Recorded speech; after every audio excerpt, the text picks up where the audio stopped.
Live. Everywhere. On netrootsradio.com.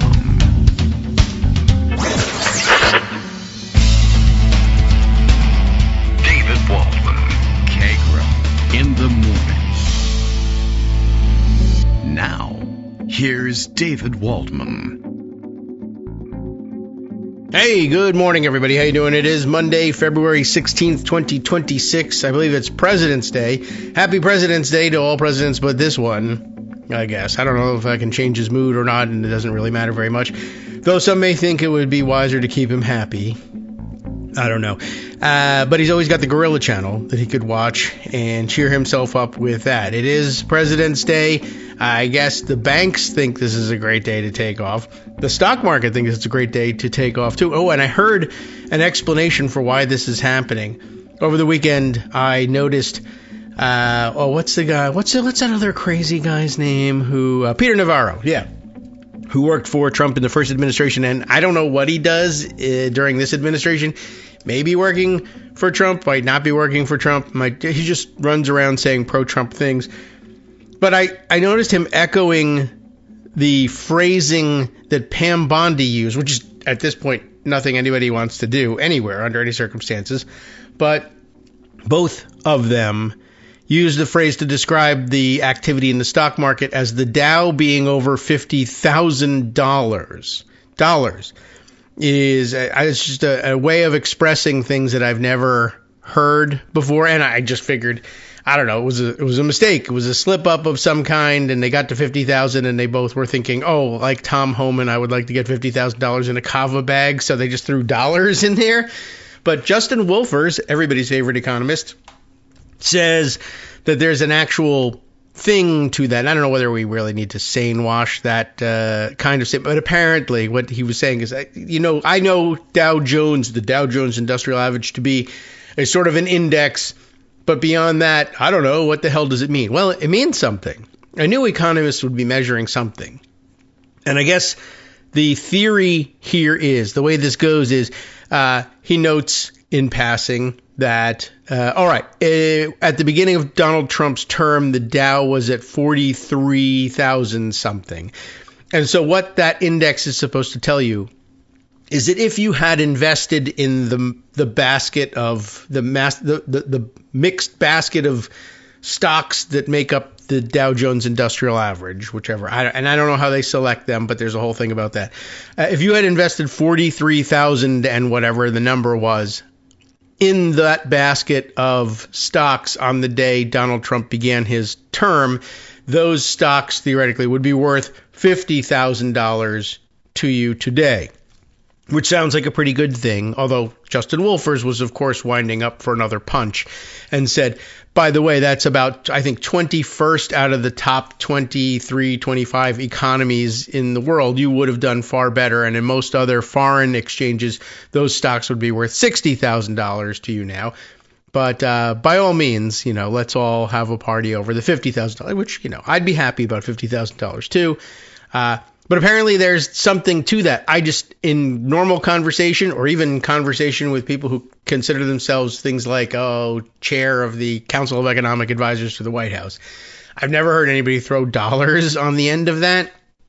But I found it interesting that Bondi did it, and then 2 days later, Navarro decided to do it the same way. And I don't know. I found it interesting, and I'm always interested to find out that there might be something at the root of it. I don't know whether these guys know it or not, but Justin Wolfers, I believe that he does. So I don't know. I thought that was an interesting explanation for one of the more minor things that went on during the weekend, quite honestly. Not the most chaotic weekend, and the weekend's not over because it's President's Day, and the banks and the people who think that there's $50,000 in a bag somewhere are not working.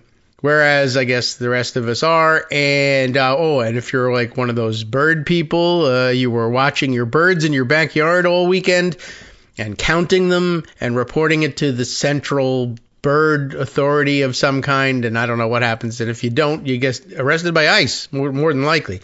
All right, we'll kick things off with our usual Chaos Roundup. Greg Dworkin is here, and the anti-chaos fanfare. brings us the weekend's report. Good morning, Greg. How are you? Good morning. So if you don't report your birds, then Bird Central sends squirrels to your feeder. That could be it. Eat all your seed. Right. Not mine, although, again, I they know have this it is true, occasionally I didn't report it, and it's covered with birds. No wonder. All it's right. covered with squirrels. Mine I have only one or two Mexican squirrels that love the hot stuff and don't seem to mind it. So that's some bird seeds put peppers in it. That's what I get, and it's supposed to ward the squirrels. But there are a couple of brave squirrels that just don't care. But I try to put something out for them so they leave the feeder alone. But my squirrels bring hot sauce. They're not economic actors. These squirrels, they just just a reminder. Peter Navarro was also involved in the disastrous COVID response in the first administration. That doesn't surprise so me. He's looks terrible like he still has at every level. He also spent a good deal of time in jail. Oh yeah, for, right. Good guy. Contempt. I mean, so everybody knows Peter Navarro, and he looks like Skeletor. He's Rick Scott's double. That's the way they discuss the Dow in jail in terms of the dollar value. Yeah. And the thing about the Dow, I mean, let's say your stocks were worth $49,450. You wouldn't be thrilled with $50,000 because, I didn't make any money. Right. That wouldn't be so great. But I thought they might be trying to say, well, calling it $50,000 so that when the Dow crashed and went back down to 40,000, they would say, what's the difference between $40,000 and $50,000? That's not that much, as opposed to the trillions that would be lost that way. They probably had a mutual briefing. Yeah, from maybe. Some guy trying to explain what was going on in lay terms for stupid people because it's the Trump administration. Yeah, and this is sort of like the game of spelling your name slightly wrong to see who stole your mailing list and sold it. Yes. All right. I think that could be. Although you would think that Peter Navarro, economist guy, would have avoided. No. He's really stupid. He didn't thought realize. He knew something about COVID, just as an example. Okay. And so he would need a briefing about what absolutely. Guy's an idiot. Well, that sounds unusual to say. Well, I have economic credentials. Yeah, well, you're still an idiot. Oh, yeah. Well, I mean, there are some credentials, and you could steal them, I guess. I have a note here, by the way, from Justice. Is Twitter down? I don't know. I don't know. It wasn't a moment ago, but I haven't looked in the last 3 seconds. I just had a note that said Twitter has X'd out. And maybe it did earlier this morning, or maybe that means something else. Try reloading, it tells me, which is fine. Oh, okay. All right. Well, I'm not about to go, but if it's down, that's great. So I had the pundit roundup today, and we'll do some stuff from it. Yes, all right. But after it posted, G. Elliott Morris pointed me to this absolutely fantastic article by political scientist Henry Farrell, who used to write a column for the Post when it was good. That would be the Washington Post. And he explains a little bit about an argument that political scientists are having with pundits. Okay. And the pundits tell the political scientists, you guys are out of touch, stop listening to you people. And the political scientists say, you're just stupid. And so this was highlighted by a specific argument between Matt Iglesias representing the pundits and Adam Bonica representing, and I think Jake Rumback representing the political scientists, who had the upper hand in the argument, of course. And Henry Farrell himself, a political scientist, has this fascinating piece about thinking about the electorate. It's called the median voter theorem. And you know that, like every politician should run to try to please the median voter. Okay. Yeah, now I get it. But I knew already. There is no such thing, is really the point. So the title is The Median Voter is a Clarity Trap, and I'll explain clarity trap. Yeah, I don't get that yet. Actually, it's just a simple explanation. It looks really clear and simple. It's one of those, the best explanation is clear, simple, and wrong, one of those. Okay. So that's what a clarity trap is. All right. What the Democratic Party needs, what it demands, is bold, persistent experimentation. Because we don't know. All right. It's really the theory of the piece, but it's great. Okay. So, I think I can listen to that. One thing remains constant, and he says this as a prelude to his title. He used to work at the Washington Post and had a column for 3 years. And you don't want to have any academic jargon whatsoever in your headline if you want to attract eyeballs. Of course, now that I'm writing on my own, I don't care about that.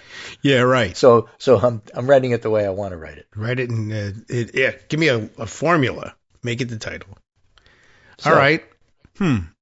There's a new book by C. Tai Wynn's new book, The Score, a book about metrics. And so a very important thing to put in place about metrics. And it's about many things, this book, he says.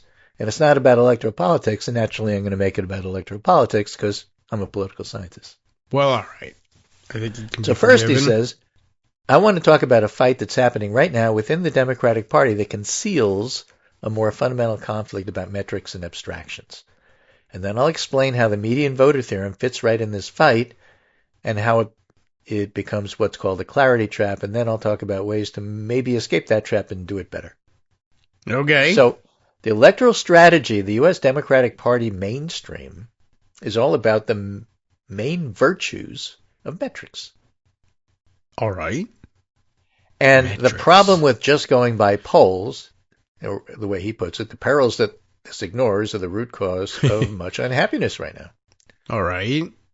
Now, two prominent political scientists, Adam Bonica and Jake Runbeck, Bonica, maybe, I don't know how to pronounce his name, argued that the Democratic Party's focus on milquetoast moderation was leading it astray. There were lively responses from those on the other side, including Matt Iglesias, who argued that the Democrats need to moderate. Like Kamala Harris is too leftist, that's why she lost. This is one episode in an ongoing dispute with many rejoinders and counter-rejoinders about methodological particulars, wins above replacement metrics, and all this other stuff you get in sports. And it's not an arid statistical squabble. Matt has written occasional spicy posts about how he's finally coming to understand the basic dishonesty of academic political science. While the academics, broadly considered, make their own mordant comments about the idiocy of pundits and the economic incentives of pollsters who work regularly with the party. And while this fight seems superficially to be back and forth, it's bitterly fought because it maps onto a more directly political dispute over whether the Democratic Party should turn to the left or to the center. Certainly not to the right. It's already a rightist party. Okay, good. What I would like to see people paying real attention to, says Henry, is a third disagreement which lurks beneath it. Should the Democratic Party be sticking to tried and tested techniques based on standard metrics and assumptions for attracting voters, or should it be trying new stuff out? Want an example? He didn't give one, but I'll give you one. All right. Tallarico versus Crockett in Texas. Standard metrics say it's Tallarico. Democrats want something new. They want somebody who fights. Yeah. That would be Crockett. Not that Tallarico doesn't fight, but Crockett made it central to her campaign. Yes. Tallarico makes central to his campaign, look, I need to attract everybody. Okay. Which one's better? That's why you have primaries. So that's why I don't mind the primary at all. Okay. At the moment, this fight very loosely maps onto the other two because moderates, A, are the faction that would most visibly lose if the party starts experimenting with new ideas. True. Which is a fascinating true statement that nobody ever says. Okay. He just said it. Yeah. And B, besides him, are intellectually tried. I should be consistent here. A is the faction that would most likely visibly lose or moderates. And 2, intellectually tied to a broader metric-driven approach that is shared across much of the business world, technology, and sports. After Jeff Bezos gutted the Washington Post last week, he issued a statement defending the cuts that had been made on the theory that the data told us what's valuable and where to focus. Okay. But as Wynn points out in his book, data often conceals as much as it tells us. The basic methodology of data systematically leaves out certain kinds of information. Big data sets aren't neutral. They're not all-encompassing. Data collection techniques must be repeatable across scale and require standardized categories. He didn't say it here, but I'll give you an example. All right. Are you happy with the direction of the country? No. Okay. Well, what is it? Most people aren't. What does it tell you? Nothing. It's true. Yeah. But why? Is it because you didn't ask me that. Too far to the right? Too fascist? Not fascist? Right. Not enough Affordable Care Act. But it's easily measurable, and you can do it at scale, and you can compare from one year to another, and it's accurate and useless. Okay, I can understand that. Sure. Right. What do you do with that? I don't know. Change the direction. Okay. Where? So to what? Right. Exactly. So if you are already convinced that you understand how the world works, based on a combination of the data and a few simple intuitions, Definitely. you're going to be disinclined to experiment to find things out you don't already know. Right. Like if you're a cook who sticks to a particular recipe, yes, I'm doing that. You get good meals, but you're not going to experiment. What if you're a drunk cook, he says. Oh. What if you just like every once in a while you forget and you mess up and you throw, what the hell, a little more of the cooking wine and then I'll throw in more pepper. Let's see how it comes. Okay. So most of the time you fail, but sometimes you come up with something absolutely fantastic. Yes, I have, so sometimes you hit on a recipe where you say, who's the first person to try that? Well, they're drunk. Exactly. And if you are in a rapidly changing environment, things might be much worse. Your insistence on looking at the world through fixed metrics when the world is changing may make you incapable of seeing the transformations that are happening around you, but that gets filtered out by the metrics you think are important. I'll give you an example of that I had. All right. Okay, and this is with a dear friend that I was discussing who said, abolish ICE is the worst slogan ever. It's like abolish the police. And I said, no, it isn't. It's different. The world has changed. Okay. Hey, yeah. All right? No. If you're fixed on this is what I know and it's always abolish. We need some kind of structure because like the people who want the police most are in the poorest areas because they don't want crime. Yes. But does that mean that abolish ICE in this era right now with what's going on is popular? It is. Why? Not just because of the Minnesota stuff, but because, I saw an article in Politico, red states are getting eviscerated, Republicans are, because like you can't build a house in Texas because like you can't find anybody to go to work. Right. Well, that's happening in every small town, big town, everywhere. It's not just Minnesota. Yeah. So ICE is not popular. No. So therefore, abolish ICE isn't unpopular. It's not 4 years ago. It's not 6 years ago. And they're not the police. And they're not the police. So I get the concept that you are stuck with because that's broadly been true, just like the median voter theorem is true. But we now know there's no such thing as a median voter. People's views are a combination of really left and really right, and then when you average them, it's central. It's moderate, but they're not really moderates on any given issue. And if a specific issue happens to be the most important one, let's say the economy, they want radical change. And if they hate ICE, they want radical change. But they also feel, they want the border closed. Now when you average them, they're all moderate. Yeah, okay, fine. But there again is big data, reproducible, but it's not really telling you what's going on. Or as the wordsmiths would tell you, numbers, but it misses the Zeitgeist. Oh. The Zeitgeist. It misses the whole thing. Zoot. What? Yeah. Well, it's interesting that... I guess that's basically if your metric is, abolish sounds radical, and I'm not radical. Yes, exactly. But like abolish, I don't know, whooping cough. No, that's good. No, measles. it's bad. How about measles? Forget whooping cough. Let's abolish do measles. Diarrhea. Measles right now. I don't know. That big measles outbreak in South Carolina. If you want to abolish measles and you live in conservative South Carolina, how do you feel about abolish? Right. I'm conservative. I want to conserve the measles that we've got. No. Conserve the lives that we have. So I think that the Democratic Party, he writes, would be in a significantly better place if the moderates became experimentalists. That is, it'd be good if moderates moved decisively away from the position that the metrics tell us what we need to know and treat them as valuable but limited tools of inquiry for grappling with a world that's more complex than any metrics can capture. This is not least true because there are likely things that moderates can discover, if they are so inclined, that lefties and conservatives cannot. You can still I don't discover think things. the debate between left and moderates would necessarily be any friendlier, but one way we can get moderates moving this direction might be to get them to move away from the median voter, a particularly beautiful mathematical abstraction, hence my incomprehensible headline. What is the median voter theorem, and why is it so weirdly politically important, he asks? Well, it's a theorem. It's a proof that if you start from certain assumptions, conclusions follow. And it's really neat.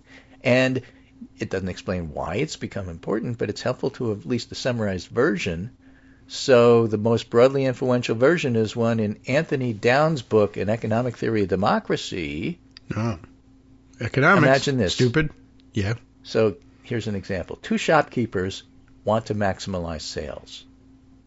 All but right. There's only sales one main street maxing, the kids say. Yeah. Right? They're sales maxing, but they have to locate the store on the only street in town, Main Street. All right. Statistics say customers are likely to frequent the shop that's closest to them. Therefore, everybody wants the middle. Okay. Like many influential right. economic models, this one has an equilibrium, a final state that rational economic actors will converge on, like across the street from each other, exactly in the middle of the block. Mm-hmm. Right? That's what the median theorem says. Now imagine a version of the model where instead of shops, you have political parties. Instead of customers, you have voters. Mm-hmm. Instead of a street, you have a dimension on which the parties and voters locate themselves. And you assume that voters vote for the party whose positions are closest to them. Yeah. And the same thing happens over time. Everybody converges in the middle. Now, you might want to think carefully about the assumptions that lie behind this, like that there's one dimension. Right. Like you never read What's the Matter with Kansas. Like you never heard of the NRA, or single issue voters. Right? You want the voters to perform the way you have measured them rather than the other way around. If you could have anything, I suppose, yes.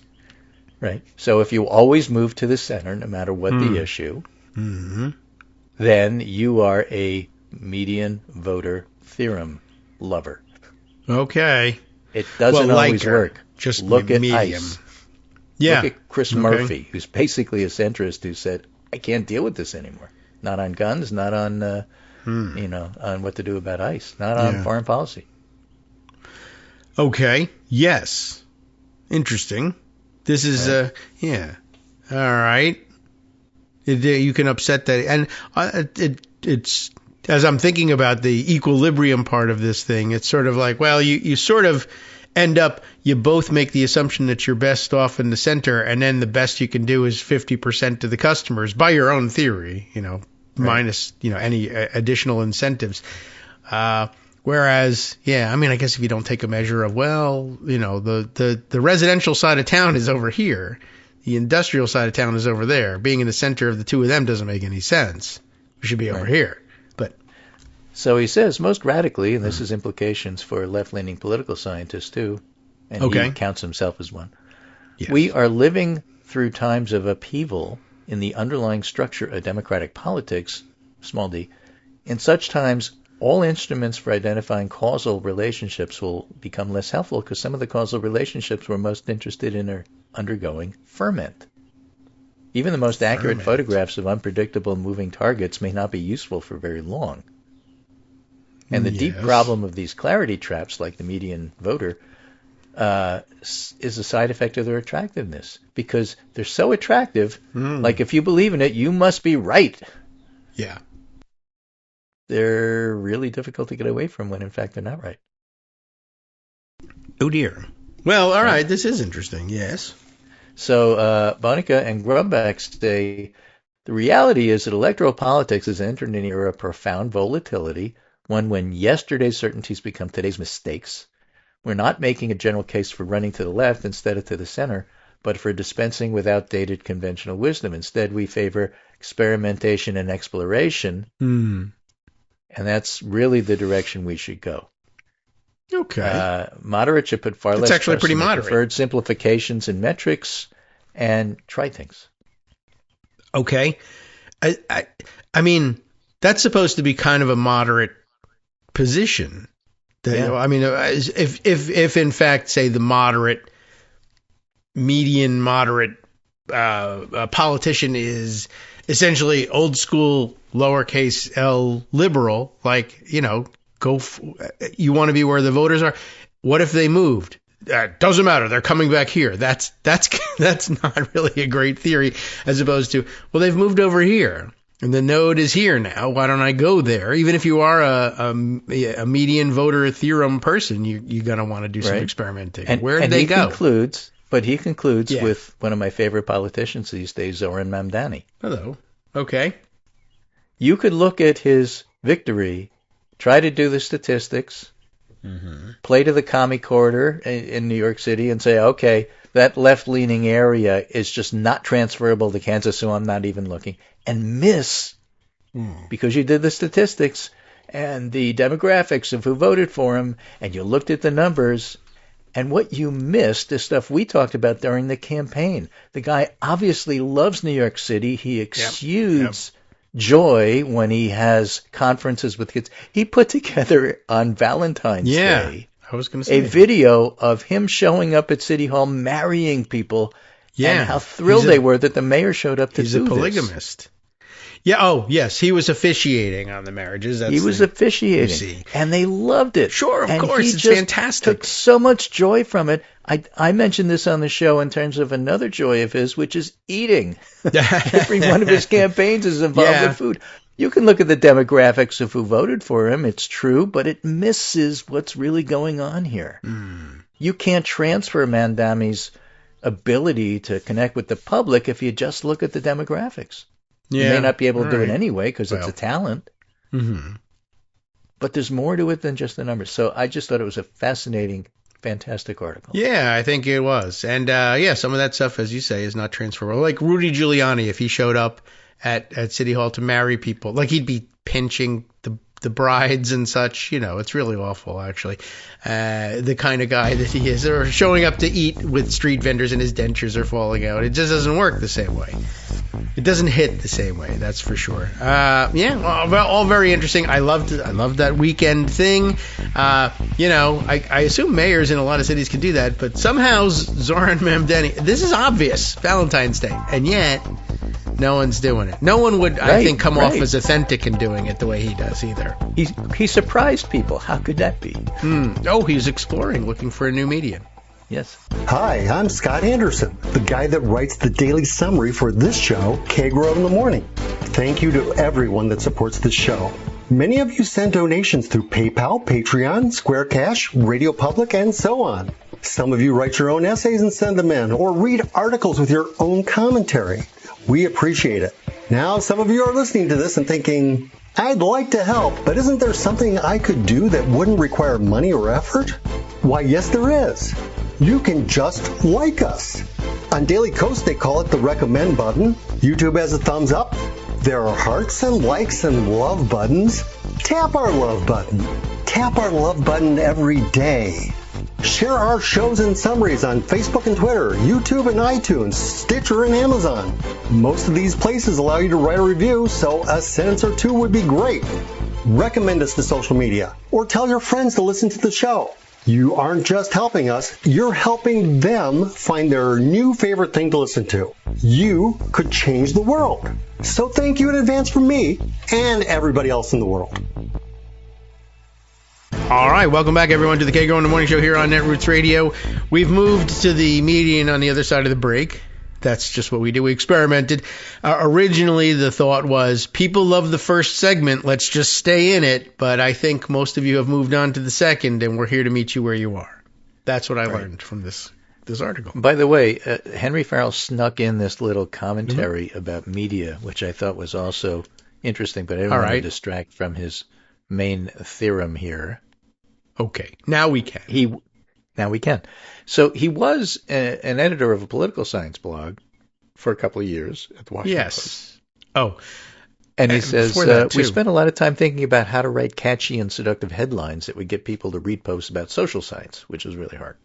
Yes, okay. The common wisdom about how best to do this shifted as platforms grew or fell.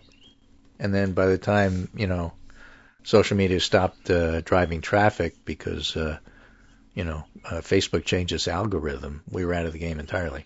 But while we were doing it, preferred headlines got shorter and shorter because the metrics said that short headlines work better. All right. Which missed the important observation, if you were just concentrating on the headlines, that what they really mean is start reading them. And he adds, if you ever want to get depressed about reading public, ask a newspaper executive how many people actually finish reading an article after clicking on it. Oh. Well, I do very frequently. Yeah, read but the whole we're thing, the exception. We care about politics. Right. Sometimes I run out of time on the show, but then I start over again the next day. We think Schoolhouse Rock was good and important. We're different. Yes. I remember Henry Farrell from blog. You kept saying, he wrote at a blog. Oh, at the Washington Post. Oh, no. I think I remember that his pre-Washington Post blog was Crooked Timber, or one of the many writers there. That was like early days blog, like early 2000s, whenever, at the rise of Daily Kos and others, I think. Yeah. But it's funny to think that, he's done things since then in the last 25 years, as it turns out. So that's nice. He's having some career growth. He's having a moment, Henry Farrell. He's having a moment. It's a quarter-century moment. He's pretty good. Yeah. All right. Well, that was a good theory, and plus a ding at the media, too, and that's fun. Also, does he comment on pivoting to video at all? Guess what? What? Henry Farrell still writes at Crooked Timber. Does he? Okay. I didn't know whether they had, closed that down or something. At least as of 2025, he had an article. Okay.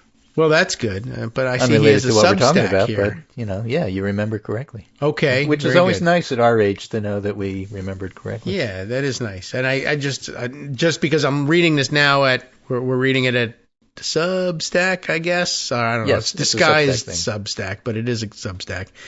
Yeah. Which, then you're like, well, why aren't you doing it at Crooked Timber? And I think the answer is I think about 20 years ago, it became too hard to enter a unique URL. And you just wanted to go to one place and be served a bunch of different newsletters, I guess. That happened about 10 years ago. But here we are. Okay. Just to get more eyeballs. Yeah, essentially. I mean, Daily Kos is sort of unique in that it hung around and has its audience and so on and so forth. But most blogs of that era don't exist anymore, really. Or their sidelines to... the next hurrah. Right. I don't know. We all got very busy after that. We did, yeah. So a couple other things happened, too. To get them in, I want to talk about the Epstein class a little bit more. All right. Because it's an issue. No class. But this Qantas poll, Qantas is a Republican-leaning pollster and has a new generic ballot poll. Okay, let's look. Generic ballot for Congress. Okay? Yes. White voters only. Is that legal? Yeah, I'm sure they did the poll for others, but they happen to post I this see. one. All right. Democrats 46, Republicans 44. All White right. voters only. Good job, white people. That was remarkable to me, because if you look at the last election, it was more like 60-40 Trump with white voters. Yes. Great. And that's so we haven't accounted for that is a Louisiana/Texas style swing, Yeah. Well, all right. Well, I mean, that's certainly good news. I'd like to check on gender a little bit there. Sure. We can look at the poll, and again, it's just one poll, and it's Qantas, and, for what it's Never worth. crashed. But, so, you want to look at gender, actually, we have the 2024 presidential election by PRRI as a backup for how genders voted, white voters. And then we have Cook Political also has a nice piece about how people voted in 2024. So if you're going to compare, with all the difficulty of comparing a midterm to, abolish midterm comparisons. Election, abolish midterm analysis. Yeah. I'll just give you those as background. Because then if you do look it up, you have something to compare it to. Okay. Are we talking about midterm like 22? Well, I'm looking at the 2024 when the loss of white voters hurt the most. Okay. But if you want apples to apples, then you'd look at 2022, but I don't have that at my fingertips. All right. In any case, the leadoff article in the Pundit Roundup today was by Julie K. Brown, as those of you who listen know, better go look. Some may not know. Julie K. Brown is a reporter, investigative reporter at the Miami Herald. She broke the Epstein story years ago and is a subject matter expert on it. Yes. She's still writing about it. She has a blog. She's written a book about it. At the Miami Herald yesterday, she wrote a piece called, again, headlines get you to click. She was the victim in Jeffrey Epstein's secret plea deal. She didn't even know it. Wow. And goes back to new stuff that came out because the Epstein files were released. Haven't all been released. They've been over-redacted.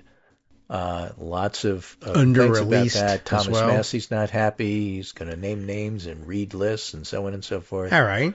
But, she is an expert. And she writes, the choice of victim or victims included in the charging document, and particularly their ages, is significant because you can track down by their age who they were.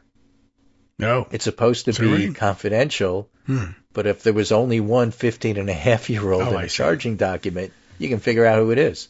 Yeah, if you're Julie Brown. If you're Julie K. Brown. Yeah. Had prosecutors chosen someone younger, it could have been more rigorous monitoring requirements, but they didn't choose that particular person. Oh. And they were able to finagle a better deal for Epstein because they did the charging document around somebody older rather than somebody younger who they knew about. You see where I'm going here? Yeah. Gotcha. Only one girl on the police list had a specific birth date, and a lawyer who represents her was disturbed not only to learn that his client was never told her case was part of the Epstein plea deal, but that the prosecutor's office would release her full birth date after all this time. Miami Herald is not publishing her name or her date of birth to protect her anonymity as a rape victim. What's more, the victim was far from the underage prostitute that federal and state prosecutors tried to paint her as. Yeah, so that was the charge, right? They're looking at the charging documents, which they only have access to now, even though this case took place years ago. And Julie K. Brown, who knows this stuff cold, looked at it and said, hey, this is just wrong. Yeah. All right. And how do we know that? Because the Epstein files just came out. What else is in there? They're working on it. The idea that the story is dying down, it's just getting worse and worse and worse. And as people start to get involved in it, it just hits harder and harder and harder. Jim Roberts, a reporter, retweets this Wall Street Journal article about a talent agency head named Casey Wasserman, who's putting his talent agency up for sale because he's involved in the Epstein files. Yeah, Brad Karp of a big white shoe law firm out. Mm-hmm. Yes, a lot of big-time lawyers. There's a lot of people being pushed out of their positions, just not, the ones who we all know actually. Right. So Jim Roberts sums it up and says, Brad Karp out, Catherine Rumler, Ruemmler, I guess she was an Obama aide at some point. Something like that. Casey Wasserman selling his agency, Howard Lutnick, still Commerce Secretary. Yes. And Lutnick was clearly and more publicly involved than any of them. I mean, except Trump. And so I guess the point I'm trying to get to here is how come, like, Keir Starmer overseas is in political trouble because an aide he appointed was associated with it. All of these people in like industry outside of Washington are in trouble. Yes. Lutnick did more than any of them. How come he's not in trouble? I think the answer is Jenga towers. I guess. I see. If you pull one out, the whole tower collapses. Yeah. All of the Omerta sworn loyalists, if Trump winds up abandoning Lutnick, they all look at each other and say, he'll abandon me too. I better come clean now. Oh. Trump can't afford this. That's why he will not fire anybody, including Bondi and Lutnick, who are associated with Elon, with unless he can come up with a different reason. With Jeffrey Epstein, because he can't afford to. I mean, it's a Jenga tower. Interesting. Yes. So he thinks like abolish Lutnick is a terrible slogan. Yeah, abolish anybody's a terrible slogan. Then you'll think that you can push me to fire people. I can't have that. Right. I'm the boss.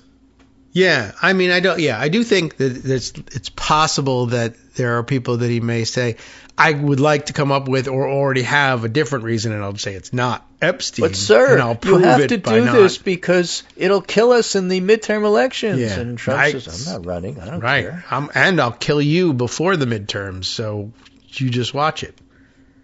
So I just think it's a pretty fascinating thing going on here. It is, yeah, interesting. I mean, he can't afford to possibly do it. I am every once in a while astonished. I remind myself they kicked an actual royal person, which that's a ridiculous concept to begin with, but that's a thing there. They don't. Not a lot of them are super happy about the idea of. There's still a lot of enthusiastic abolish the monarchy people, but. It's a bad slogan there, apparently, and yet they did abolish at least one of those. If you can lose that, then surely, you could lose a job in America. But the only people who are losing it are private sector, which I'll take it. I'm glad somebody is being pushed out.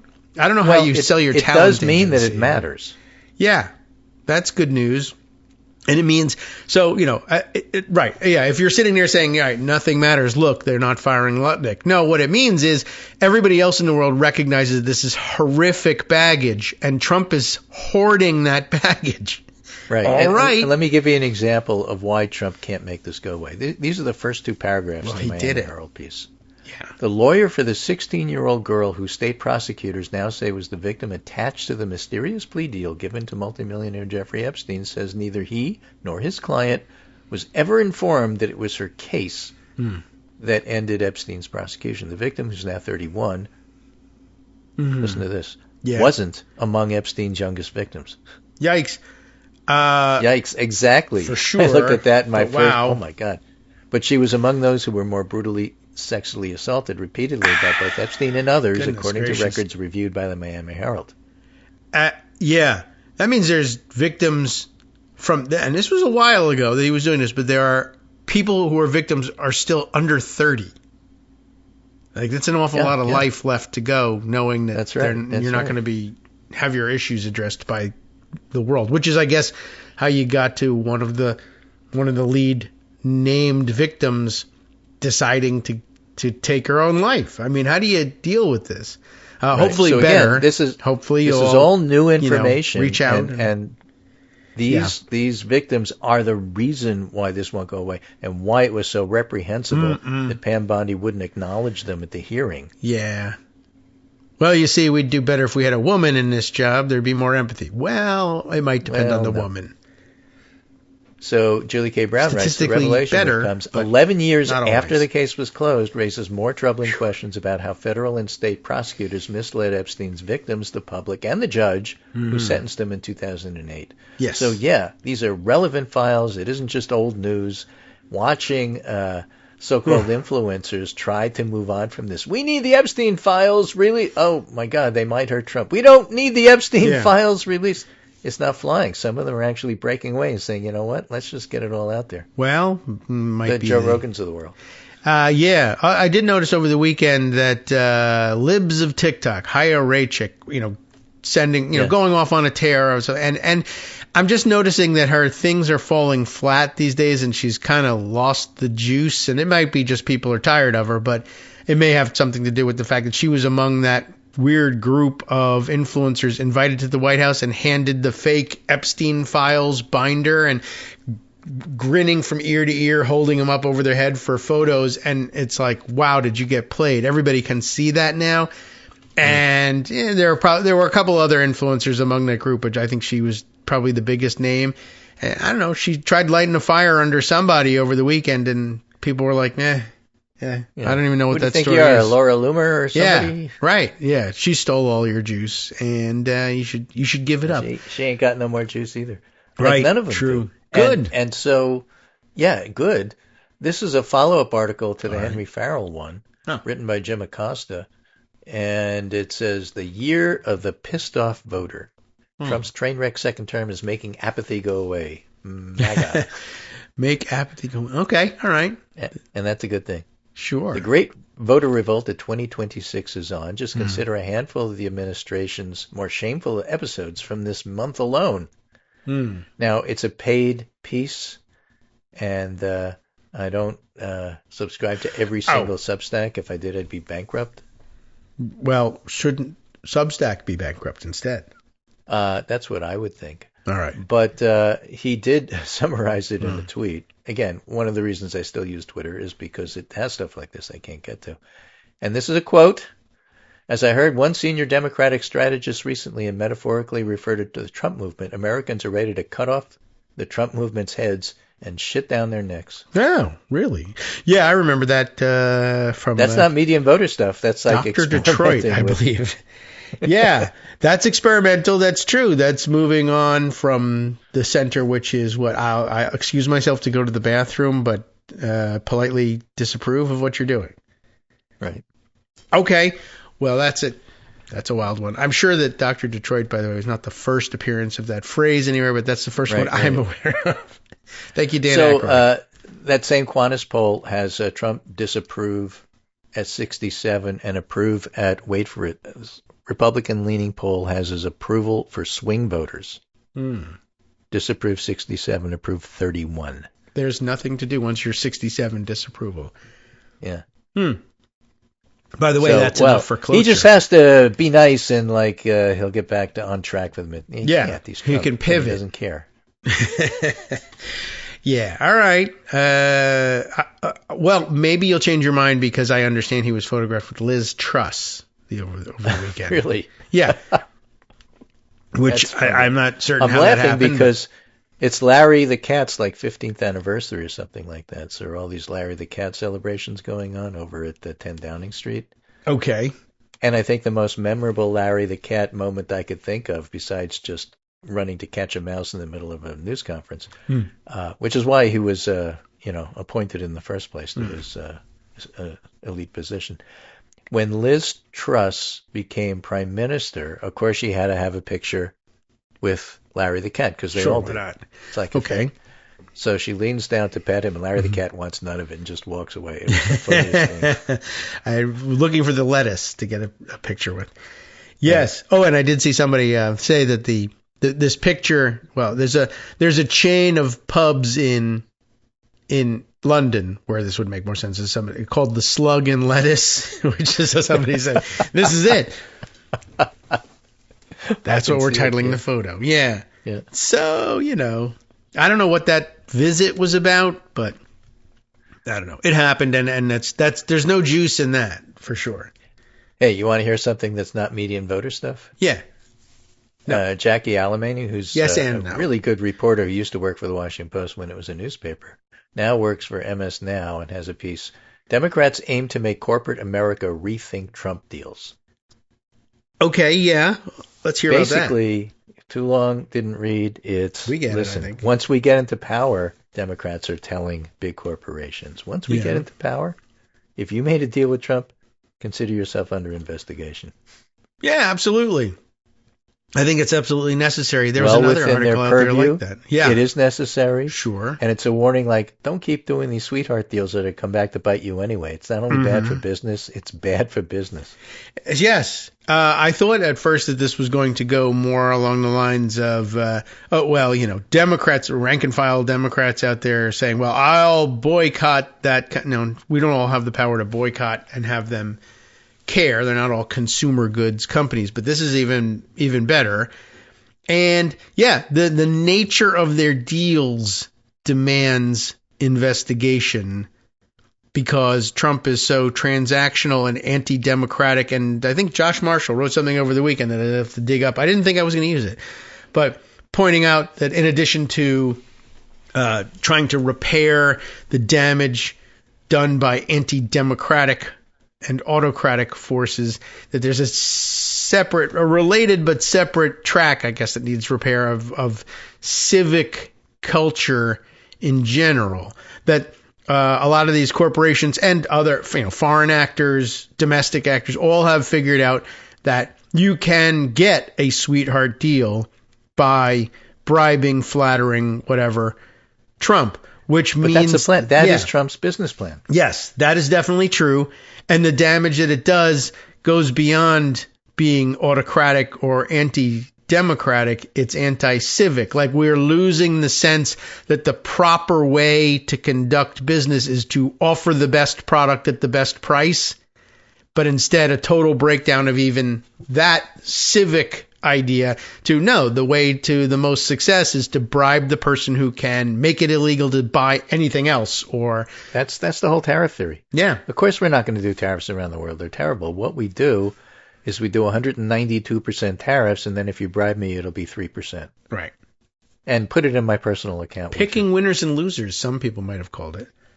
Communism. Mm-hmm. So I did get access to the Acosta piece. Oh. Well, that's ways nice. that I won't tell you, but it's really interesting. Acosta he writes, gave it to you. Trump knows a blue tsunami is building, which explains why he complains about being impeached again by a Democratic House almost as much as he worries about getting into heaven these days. Mm-hmm. Trump's attempts to cling to power by hook or crook just might dwarf the efforts to overturn American democracy. In 2020, he's already floated the idea of nationalizing elections, pressured state Republicans to redraw congressional maps, dispatched the Director of National Intelligence to seize ballots in Georgia, demanded state voter rolls, and which, by the way, Michigan just rejected, and pressured his party to pass new legislation to force voters to show ID at polling places, this so-called SAVE Act. Oh, yeah, right.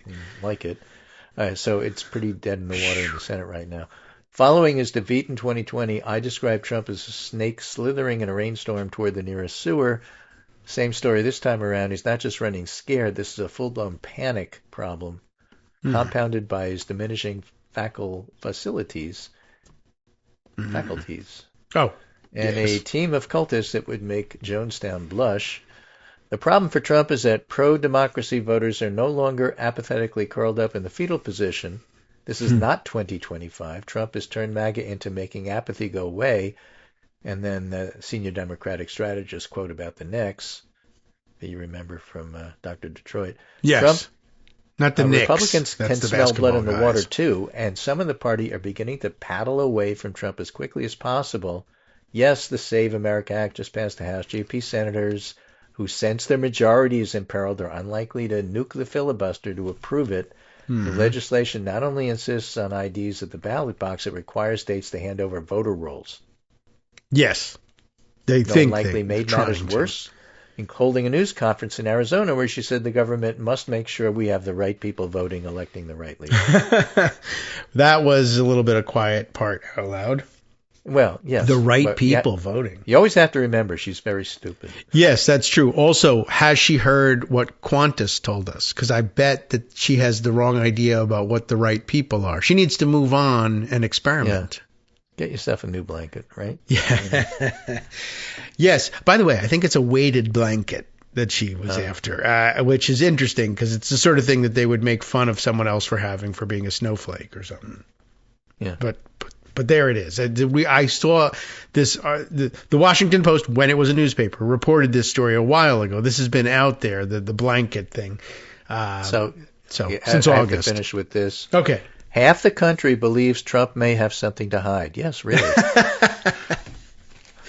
What does the other half believe? And of maybe course, more. Trump has stupidly claimed his poll numbers are going through the roof, but at the back of his mind, trust me, says Acosta, Trump knows no man is an island. He can just ask his buddy Jeffrey Epstein about that. Islands, yeah. Holy cow. All right. Well, pretty good piece. Yeah. All right. Well done, Jim Acosta. And I guess you're making some money on it because it's apparently paywalled. So good news. Yeah. Good news for him. Yeah. Anyway, that's a story. I'm done. Okay, very good. See you Wednesday. Yes. Come back Wednesday. No, yeah, we have the Wednesday one, which is where I have to park these things all over the place. See you next Wednesday. Yes, which again, apparently. Oh, there you go. That one was not apparent to me. But do you know the story? Do you know the story behind that? The filmmaker who does this all the time and puts it in almost all of his movies, throws a "See you next Wednesday" in there, either into the dialogue or into background scenery, sometimes a movie poster for a movie called "See You Next Wednesday." And I'll be damned if I can remember the name of the very famous person who does it offhand, but I will get it for you. Okay. But yeah, so you will find it in a couple. Why John Landis? I mean, mega famous, but blanking on it nonetheless. But anyway, yeah, apparently the story of it was that he was interviewed and said that when he was a kid, he had written a screenplay by that title, and he has no intention of ever producing it. But every once in a while, it comes up in discussion, or he's reminded of something, or he uses a gag from the movie in another movie. And when he does that, he tends to signal that by putting a "See you next Wednesday" reference somewhere in the film. So there's probably 20 out there. The original "See you next Wednesday"? Oh, no. I never know anything. 2001: A Space Odyssey. Oh, didn't I just say that? Yes. Yeah, right, that's the one I grabbed. But Landis took it from that. Oh, I thought The last line spoken by Frank Poole's father during Poole's video letter from his parents is "See you next Wednesday." Landis adopted it and uses it everywhere. Okay, that's See you next Wednesday. And that is actually it. That's the sound actuality, we say in the radio business. All right, that's where we grabbed it from. But there is one also in Michael Jackson's Thriller video, by the way, in case you were wondering where else it had spread to. See you next Wednesday. And that's the one. Oh, great. In the horror version, minor key. All right, Greg. So according to Reddit, when he was 16, Landis wrote a screenplay called "See You Next Wednesday," which has never been produced. Right. And the fake movie poster from that is part of the whole shtick. So, you get the whole story. It's wonderful. It's like the Scream that's famous. The Wilhelm Scream, yeah. The Wilhelm Scream. I do love that stuff. If you know, you know. Right. And now you do. We did a whole Wilhelm Scream thing there. And there's a great, fantastic YouTube thing about it somewhere for everybody to look at. And if you haven't figured that one or never heard that one, now you need to take the time. Well, not now. You have 1 minute. And then you have to come back to this. Thanks, Greg. We will see you next Wednesday. And then on Wednesday, we'll play you the Go Away, Come Back Tomorrow bit. Yep. All right. Great. I'm still 15 seconds from music, so if you have a 15-second story, let me know. Otherwise, put it in the queue, and we'll be right back. Yeah. All right. I don't know what I'm going to do with my 30 seconds that I have once the music starts, but now we're making it weird, Greg. It's time to go. All right. Let's see. I do have plenty more. Oh, and I found I did find the Josh Marshall piece that I was referring to, Thinking Clearly About the Global Authoritarian Movement. And actually, that's a title that makes me not want to read it at all. But it really was very interesting. Long story short, well, we've already done it. The civic stuff. But it's not a long article. I'll help you come to understand it on the other side of the break. All right. Welcome back, everyone, to the Kagro in the Morning Show here on Net Roots Radio. And let's see, when we left before the break, the promise was that I was going to share with you the very short and relatively short story from Josh Marshall discussing the civic society issue. It's not entirely captured in the headline here, Thinking Clearly About the Global Authoritarian Movement. What he's actually doing is saying there's another thing beyond the damage to democracy and democratic governance that is very important. And I don't know, maybe he thought that wasn't enough of a hook of a headline, but instead it ended up landing on this, Thinking Clearly About the Global Authoritarian Movement, which is another one of those headline forms where I'm like, oh, really? You're going to, okay. Have I been thinking unclearly about it the whole time? Thanks, Josh. Let me know. But, he thinks he's doing people a favor with this, and he is, and that's why I'm sharing this story with you. It's not that long. Day after, it doesn't reach any conclusion like what to do about it. Don't hold out for that. But day after day, we're seeing more signs of Donald Trump's slipping grip, not only on public opinion, but on the margins of the GOP itself. And I think, by the way, even his physical grip is slipping. That picture of him with Liz Truss, and I guess I got to now fish that out and show it to you. So note to self, Liz Truss probably would have been easier to write lettuce. I would have understood it too. But it's funny, he's doing his standard grin and what they used to call the grin and grip picture. You put on a big fake grin and then shake hands and get that picture taken. But now Trump's thing is, I don't know whether it's because he's a germaphobe or everybody loves the thumbs up thing. So people just want to do the thumbs up. So there he was doing it. Liz Truss didn't bother. But he's barely managing to get like that. I'm not even certain the thumb is up. He just has it outside of his fingers. And so it's there, and his fingers are tiny anyway.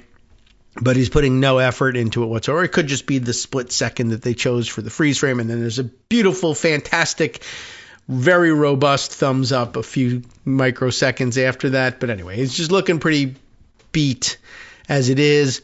I think the pants are about to give up the ghost. I don't know. They're like really stretched. His pockets are. I need the dye workwear guy thing to look at this. I don't know where he got those pants, but I guess he's still squeezing into them. The pockets cannot get around the hips. It's a mess, generally speaking. Also, he's wearing a gigantic hat. It's a USA hat. He wasn't wearing a MAGA hat, but, in the same style. There's a white one with maybe gold USA on it, but it's sitting so high up on his head. It's the crown, I guess, of the hat is just way up high. It looks like a 10-gallon hat in baseball cap style. It was bizarre looking.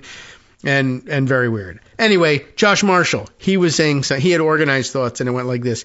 Day after day, seeing more signs, Trump's slipping grip, not only on public opinion, but at the margins of the party, the GOP itself.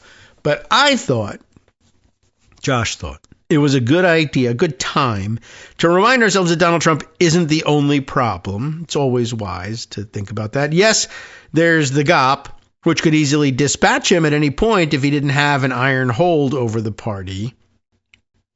There's the 30 to 40% of voters who are solidly in the MAGA camp, and without them, Trump's nothing. I don't mean either of those. I'm talking about the global authoritarian movement, which includes and even is perhaps led by Trump.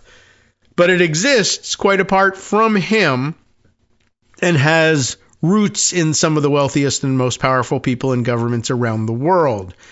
I'm talking about the Authoritarian International. That's a good way of putting it. They should put the E at the end, International, which includes a host of authoritarian governments around the world, the princelings of the Gulf monarchies, the sprinkling of European right revanchist governments, the rightward portion of Silicon Valley, which accounts for a larger and larger percentage of the top owners, if not the larger community, the Israeli private intel sector,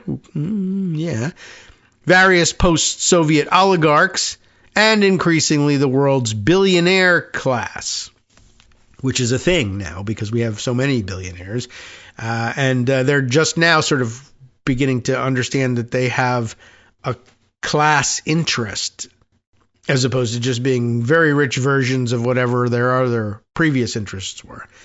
Anyway, Trump is their avatar, but they exist and are now joined together in a way that will outlive him personally and electorally. And the sooner it begins to do so, the better, in my view. That's my notes, not Josh, but I'm sure Josh feels the same way. Early in the Biden administration, Josh says, I talked to a U.S. hedge funder who gets invited to the confabs Mohammed bin Salman, Mr. Bonesaw, has put on for the world's billionaires since he became the country's de facto leader. He described that world to me, a bit about its mores, what he saw, and as you imagine for this 21st century kind of Kremlinology, who gets to sit next to MBS at the dinners is the subject of close scrutiny and much envy. And at the last of these confabs, before this conversation, Jared Kushner had been given the seat of honor at something like every dinner. And I remember I think we left off on Friday noting and not making it, I don't think we made it all the way through the article, but we were reading the article that the unnamed person close to the Trump administration who had been spotted as the subject of conversation between two foreign intel operatives by the NSA, and we couldn't tell who, we weren't told originally who it was, and the answer, Jared Kushner. And here's why. Anyway, so at the time of this conversation between Josh and the hedge fund guy, Jared Kushner had been seated next to MBS for like every dinner. Now, pointing out, so Kushner was MBS's guy. And remember, this at the time of the discussion. This was when Trump was at his nadir, in between administrations. He had been defeated. Everybody was like thinking, oh, January 6th, that was a bad thing. Actually, remember those days? Maybe MBS and the Saudis just had a better view of America's political future than I did. Certainly possible. But the bigger takeaway was this. This wasn't just a transactional relationship. Kushner and MBS and Trump and MBS were a thing in and out of office. It's not so much an anti-democratic world, though it certainly is that, as an anti-civic world. It's a world of private, one-off deals, mutual pledges of secrecy, that also part of the Epstein world, right? Often enforced by soft mutual extortion. That certainly has roots that go into the Epstein world as well. And above all, a rejection of democratic accountability. We saw this coming into view during the late Biden administration, when Biden was already rapidly losing public support, with Elon Musk's increasingly brazen efforts to run U.S. foreign policy from Twitter and SpaceX. The Saudis, meanwhile, were trying to ease Biden out of office through the manipulation of oil prices. It was no accident that Musk was advancing a strongly pro-Russian line in Ukraine, where he was most visibly trying to undermine U.S. policy. I've discussed this concept in the past, so I don't want to belabor the point of its existence. I want to point out how its forces are arrayed against civic democracy in the U.S., quite apart from Donald Trump. This wasn't always the case. There didn't used to be so many U.S. billionaires, and they characteristically had economic views which aimed to preserve their wealth. But they were not clearly on the right in the way they are now. They have moved an increasingly anti-civic democratic direction as at the scale. They have moved an increasingly anti-civic democratic direction as the scale of their wealth and their identity as a class has exploded. They also weren't so increasingly allied with primitive economy petrostates of the Gulf, I guess, as they are now. And the conclusion is right here. The point is that they will exist no matter what happens to Trump. So just get on with it, I would say. They command vast economic resources. They run the governments in many countries where the government never changes. They have deep tentacles into the U.S. political system. And many of its key players are from the U.S., I would add, or educated in the U.S. Trump didn't create this movement precisely, but his role in global politics over the last decade solidified it as a self-conscious group and congealed it together. Any movement of civic democratic revival in the U.S. will be menaced by its continued existence. Now is the time to think about how a revived and revitalized civic democratic movement in the U.S. could combat it and avoid being destroyed by it. So I would tie that, I think, to the article that Greg brought to our attention. Where was the one we were looking at? I'm scrolling back through. It's got a couple of things that he added at the end here. Democrats aim to make corporate America rethink Trump deals, right? So I think part of the thinking about how to make that work and how to make that stick has to be the reestablishment of the civic order of things, that deals in the United States are made by offering something approximating the best product for the best price, even if at the margins there's some cheating here and there. The wholesale abandonment of that principle and swapping it for, if you're a rich billionaire and I know you and you give me a kickback, I'll give you the deal, even if it doesn't make any sense or you have no experience in this field whatsoever. I'm going to, foist this on America and help you do it. And you pay me back by, buying my crypto coin or whatever. Just reestablishing the idea that it is a bad thing to handle business, governance, the business that's involved in governance and everything around it in that fashion. And we have gotten away from that being, blatantly illegal, a bad thing on its face, and just not done. and swapped it entirely for, yes, everything he does and everything the United States government does from here on in will be about that. And I think that actually the photo illustrating the Democrats take aim to make corporate America rethink Trump deals tells the story pretty well. Do they identify everybody in this photo? Is that, let's see, it just says with executives, but I see seated, here's the seating chart. I don't know who this guy is, but I probably should. But skipping the guy at the far left here, Mark Zuckerberg seated directly next to Donald Trump. The only person as close to Donald Trump as Mark Zuckerberg is here is the person on the other side of Donald Trump, Melania Trump. But immediately to her side, the other side is Bill Gates and something Epstein files. Anyway, so anyway, I don't know who else is in there, but that's that pretty much does it. And there's criminology to that photo as well.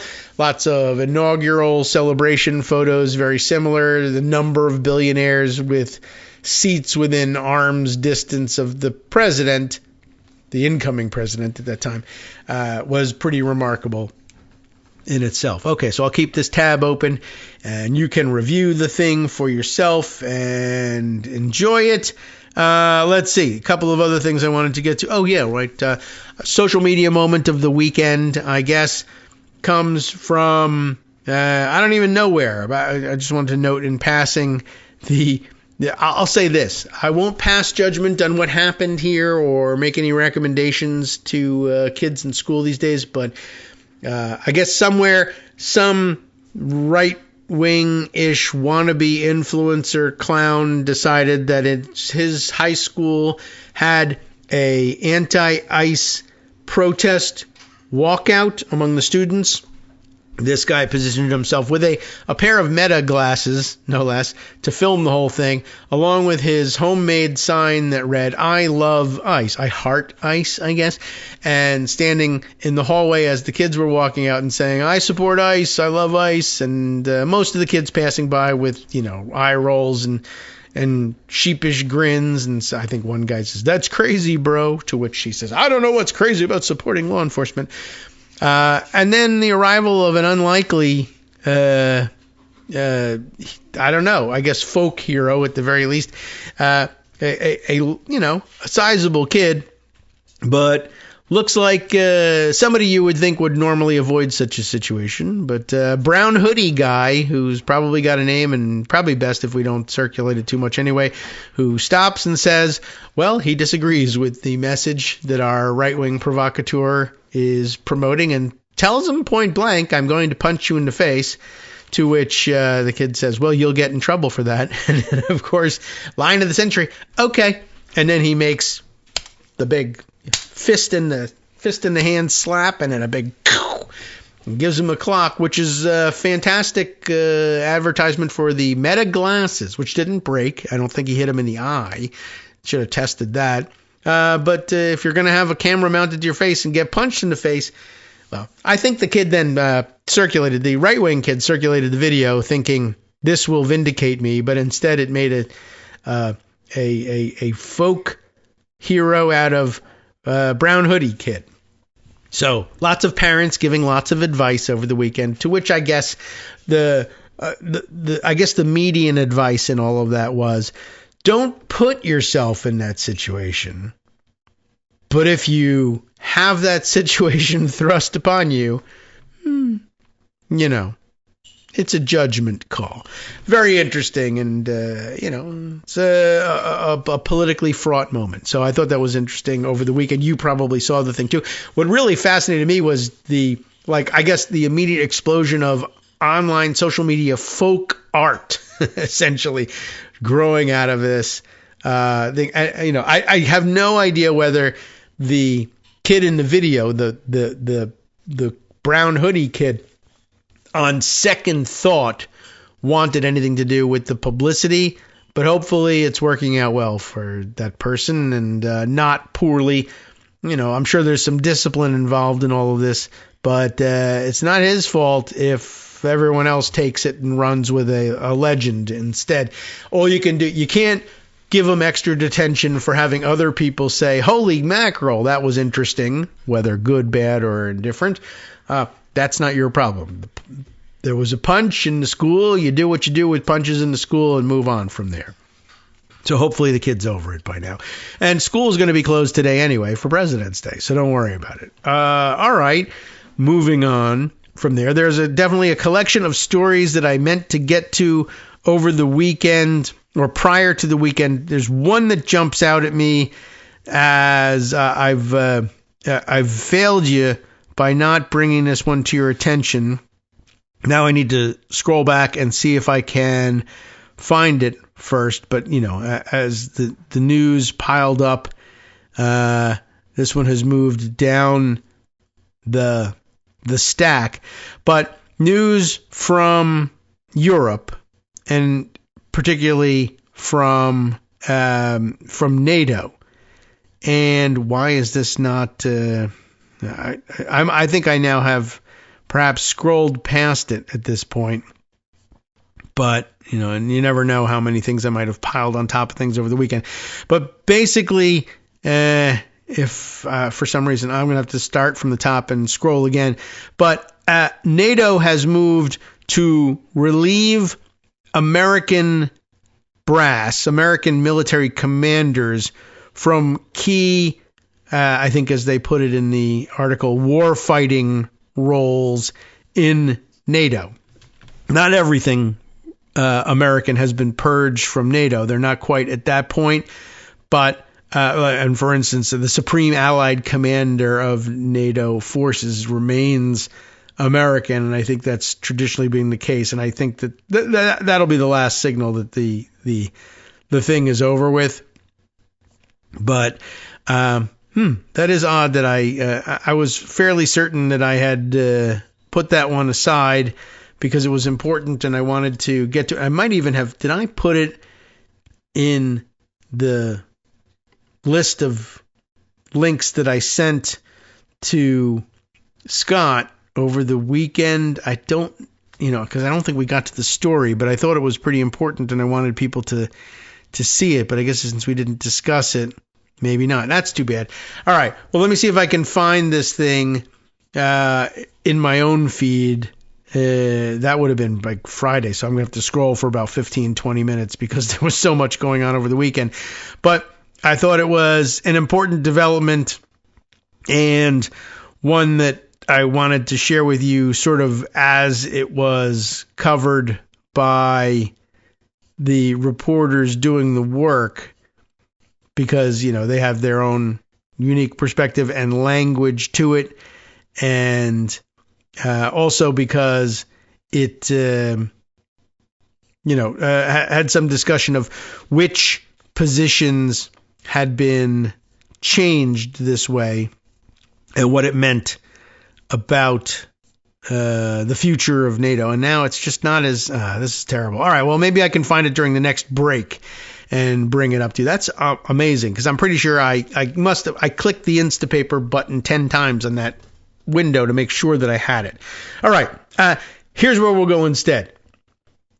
A new crackpot post on Truth Social from Donald Trump over the weekend that we're really going to have to keep an eye on. And you may not have seen this one discussed because it's so you probably saw the post itself. I think everybody was screenshotting this thing, but nobody was sure what to make of it. This was a difficult one to come up with the germ of truth that might actually be in there somewhere, or the origin story of this crazy theory in order to bring it up. So I think that Rick Hasen has written about this over at the Election Law blog.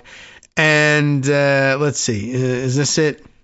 He has, I think, links to the original Donald Trump Truth Social post about this stuff that everybody was kind of scratching their head about where this was coming from. This was is dated the 13th, right? So that's Friday, 3:35 p.m., at which point Donald Trump posts There was a couple of things, but the top one, the leadoff was, I guess we'll do it in his voice, the Democrats refuse to vote for voter ID or citizenship. You see what he's getting at? You got to vote for our SAVE Act thing because it imposes the proof of citizenship on being allowed to vote. And by the way, I mean, there's a whole hour we could do on how disruptive that is because almost nobody's photo IDs. There has to be, you have to present a state issued photo ID in order to register to vote and or vote on voting day. Both perhaps in some cases, but people pointing out, I think although we were all forced to adopt the Real ID Act and then go pay $35, I think, in Virginia, extra to get a Real ID when it was time to renew your license. And remember, you're not going to be able to board a plane with your photo ID unless it's a Real ID, all that stuff. And then they realized, oh, well, actually, Real ID doesn't require, apparently, proof of citizenship when you get the license issued. So it's virtually useless under the SAVE Act. But apparently there were 5 states that had some foreknowledge that this was going to be an issue, and they actually indicate your citizenship status on your driver's license, your Real ID driver's license. The rest of the country, 45 out of the 50 states. Now, no one told us we were going to have to do this, and so we didn't do it. Might be a wave of the future, but I don't know. But in the meantime, you went out and you got this ID with the understanding that it was going to be the super ID and it was going to get you past everything. And as it turns out, if they don't like the look of you on election day, should they pass the SAVE Act, they can just say, either your ID is fake or no, that doesn't prove your citizenship. You got to go home and get your passport if you've got one. And if you get that, we might not like that either because ICE is already in the business of saying we think all your documents are fake. But anyway, Trump now says the Democrats refuse to vote for voter ID or citizenship. The reason is very simple. They want to continue to cheat in elections. This was not what our founders desired. I have searched, this is the part that got everybody puzzled. I have searched the depths of legal arguments not yet articulated or vetted on this subject. Wow, that is an un-Trump-like way of putting things. Someone else must have written that, but what does it even mean? That's the question. But there's more. And I will be presenting an irrefutable one in the very near future. I assume that's probably 2 weeks or something like that. There will be voter ID for the midterm elections, whether approved by Congress or not. Also, the people of our country are insisting on citizenship and no mail-in ballots, with exceptions for everything that there's already an exception for. Military, disability, illness, or travel. So if you want to go to Paris, nobody goes to Paris anymore, but if you want to go to Pervalago and vote from there, that's okay. But thank you for your attention to this matter. President Donald J. Trump. And there was apparently a follow-up. After that, we cannot let the Democrats get away with no voter ID any longer. These are horrible, disingenuous cheaters. They have all sorts of reasons why it shouldn't be passed, and then they boldly laugh in the back rooms after their ridiculous presentations. If it weren't such a serious matter, it would be considered a total joke. No voter ID is even crazier and more ridiculous than men playing in women's sports. Play the hits, sir. Open borders or transgender for everyone, to all of these things. Republicans must put this at the top of every speech. It is a can't miss for re-election in the midterms and beyond. Even Democrat voters agree, 85%, that there should be voter ID. It's only the political, quote, leaders, crooked losers like Schumer and Jeffries that have no shame and explain why it's racist and every other thing they can think of. This is an issue that must be fought and must be fought now. If we can't get it through Congress, there are legal reasons why this scam is not permitted, and I will be presenting them shortly in the form of an executive order. Okay. I hope the Supreme Court realizes, as they painstakingly review the very simple topic of country-saving tariffs, those same tariffs that have been used by other countries against the USA to drain it of its treasure and security for many years. Yeah. What else? And all sorts of other things that are making our country rich, powerful, and safe again. That these corrupt and deranged, this goes on for some time. Like, I don't have time for this anymore. You get the idea? All right. So here's the question that Rick Hazen asks. What in the name of God, let's say, could possibly be the irrefutable proof that he has it right with respect to voter ID, and that he can impose whether Congress approves of it or not in time for the midterm elections? What could he possibly be talking about?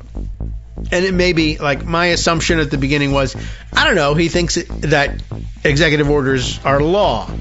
Libs of TikTok thinks that executive orders are law. One of our big juiceless posts over the weekend too was people doing so. This thing that you people are doing are directly in defiance of Trump's orders, like a private citizen defying an executive order. Well, it doesn't have the force of law. Easy enough to do. All right, when we come back, the big reveal. Hi everybody, it's me, David, still your host for the Kagro in the Morning Show after all these years. Thank you for all your continuing support for the show. And if you're listening regularly and still thinking about getting on board as a supporter, well, the time is now. Patreon.com is the easiest way to make recurring subscription-style payments every month, all year round, to keep us going. patreon.com/KagroX brings you to our page where you can sign up with your monthly support. And hey, have you seen our clever new subscription tiers? It's easier than ever to sign up for, say, $1 crisp bill for every information-packed 2-hour show. If you're the plan ahead type, there's even a year-long subscription program that saves you 15% on the cover price. Or it would if there was a cover price, or even a cover, for that matter. patreon.com/KAGROX. Thanks again for all your support. All right, welcome back now to the Kagro in the Morning Show here on Netroots Radio. So you must be ready by now. By the way, I found the NATO article I was looking for, so hopefully we get around to that. But first, even crazier than that, Rick Hazen has, does it say Hazen or Hasen? I'm not sure, but anyway, we always go to him for a lot of these, well, very frequently for these electoral subjects. Long headline. What does it say? President Trump's claim of an, quote, irrefutable, unquote, argument supporting his right to unilaterally impose voter ID and election rules may be based on an insane claim that a Marriott hotel manager found some secret text in the shadows of a microfilm copy of the U.S. Constitution. And it's as crazy as it sounds. It's difficult to follow that, but there you go. By the way, interesting tags that he's put on this thing. Chicanery, election subversion risk are the tags here for this one. Anyway, yesterday, and this is a Saturday piece, February 14th. So on Friday the 13th, I noted the latest set of unhinged social media posts from President Trump in which he declared that voter ID requirements, you heard me read it, and other election changes would be imposed in the midterms via executive order, whether approved by Congress or not. Well, there's lots of writing already about, no, that's not, well, this is not how it works. I know Steve Vladeck has one this morning, but I think maybe the more important, everybody's going to say that's not how it works. Executive orders don't have the force of law. All they can do is direct executive departments to interpret the law in a certain way at best. And anyway, as I pointed out in response, says Rick, an executive order is not a royal edict. It is not law. It is a direction to the executive branch as to how to carry out the law. Okay, and I need to make another note to self here about something else to dig up for you. But yeah, it is a direction to the executive branch as to how to carry out the law. Also, key parts of Trump's last executive order on elections have already been stopped by federal courts, ruling that the president has no role to play in federal elections. That's right. If you're the kind of person who likes to say, show me in the Constitution where it says the president has the power to dictate how elections will be held or determined, go ahead, find it. It's not there.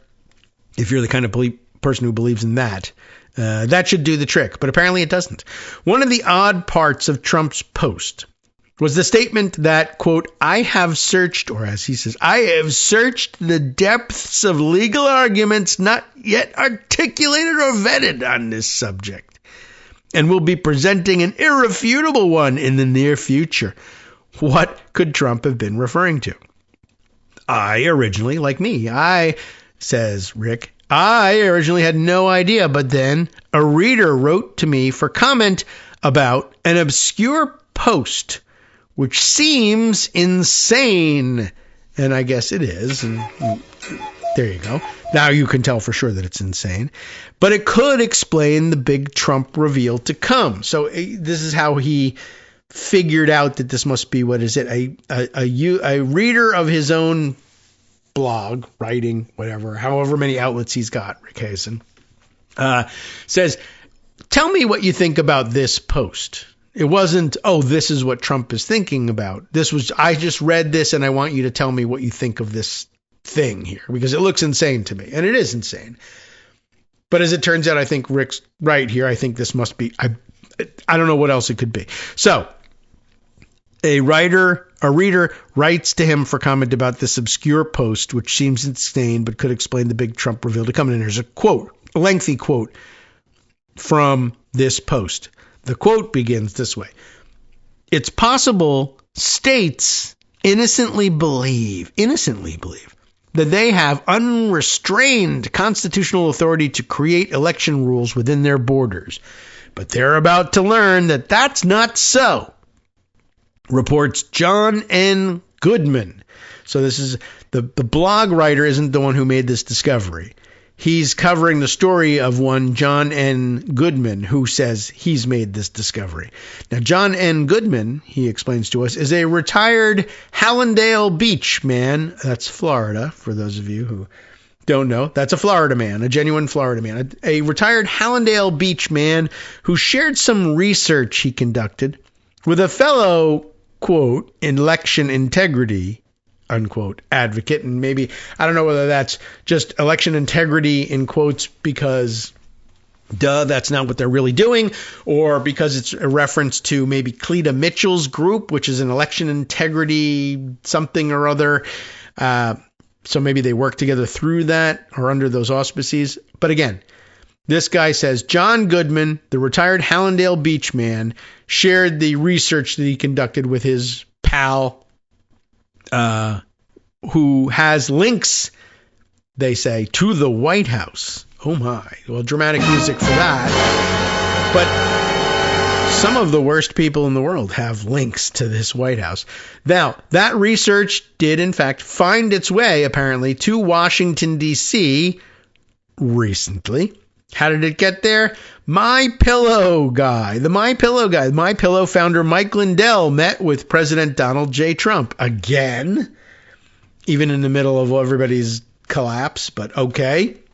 Now, Lindell, a notoriously good source for this sort of information, shared Goodman's research after Steve Stern, the vice chairman of the Broward County Republican Executive Committee in Florida, contacted Lindell. Stern confirmed. Stern was also contacted afterwards by a White House source verifying the president learned about Goodman's research. This is all according to the weirdo blogger. The obscure post, by the way, is in the Substack of Stephen Paul Schneider. That's the blogger who's writing about John Goodman, who told the Broward County Republican chair that he should call Mike Lindell to tell somebody in the White House, Steve Stern. Oh, I'm sorry. Steve Stern is the chairman of the local Republican Party. He contacts Lindell. Lindell goes to the White House. That's the chain of custody, so to speak, in all of this. Now, John Goodman is a former manager for Marriott Hotels and spent, you'll never believe it, 6 weeks. Wow. 6 weeks at where? the place where all of history is revealed, the main branch of the Broward County Library System in Fort Lauderdale. Ta-da! Not the Library of Congress, not the vault underneath the Library of Congress, not, stealing documents from out of the side panel of the Resolute desk like National Treasure, but close.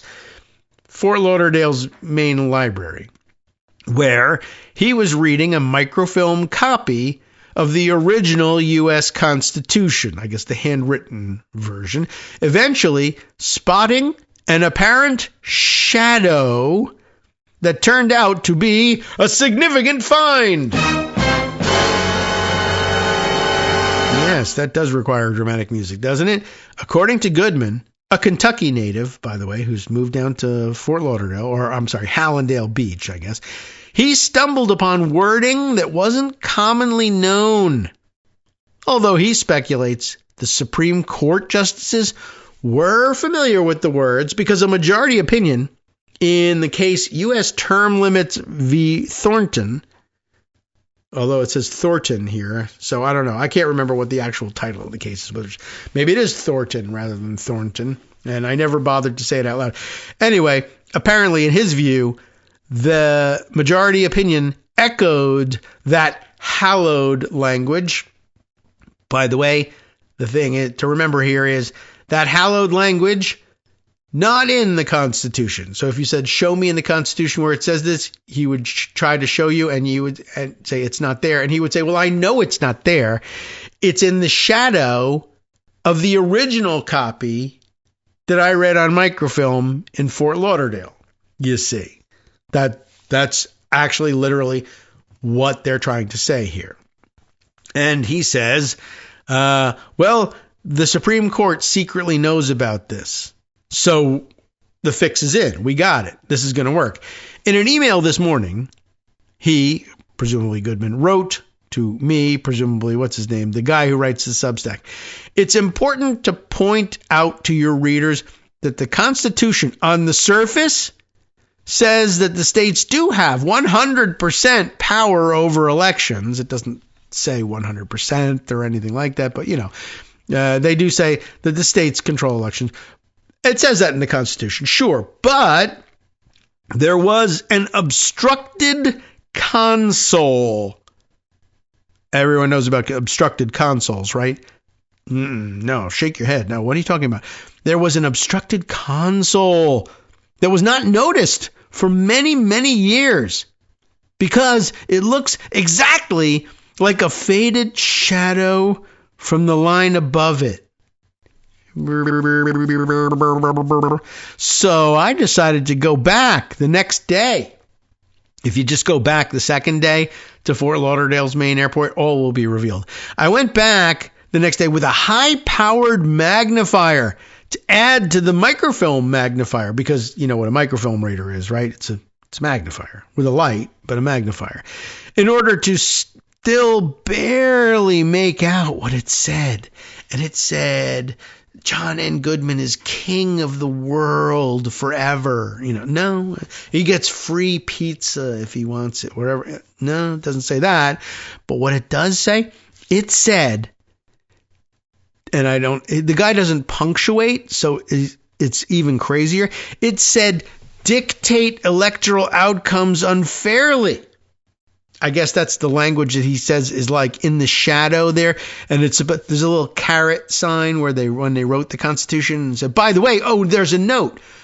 It doesn't say that the states have 100% power over elections. It says they can't dictate outcomes unfairly. You can't do that. And states cannot do that. And then the actual words dictate electoral outcomes is also, those words dictate electoral outcomes are in that 1995 Supreme Court case. And they elaborate in great detail, such as the state powers designed by the framers were meant to be procedural, and their actions cannot compromise integrity of the election to favor or disfavor a certain class of candidate or evade constitutional restraints.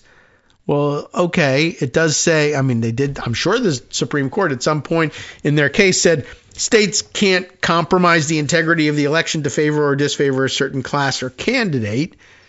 Yeah, I mean, it doesn't say that in the Constitution, but that's a fair interpretation of what the rules are. States can control how their elections are held, but they can't unfairly compromise the integrity of the elections to favor one candidate or another. Oh, but they did do that when they let Biden win. Oh, I see where you're going now. No, they weren't actually speaking to you from the past. And also, there's no ghost text in the Constitution. If it's handwritten notes on the side, but it doesn't make it into the printed version that they signed and circulated to people, then that's called no, it didn't make it. And of course, if it's a shadow that you think says that, then definitely no, because that's not in there either. There were histories written about what made it in and what didn't, and your thing didn't. And also, there was no notes about it because nobody ever wrote it. It was a shadow?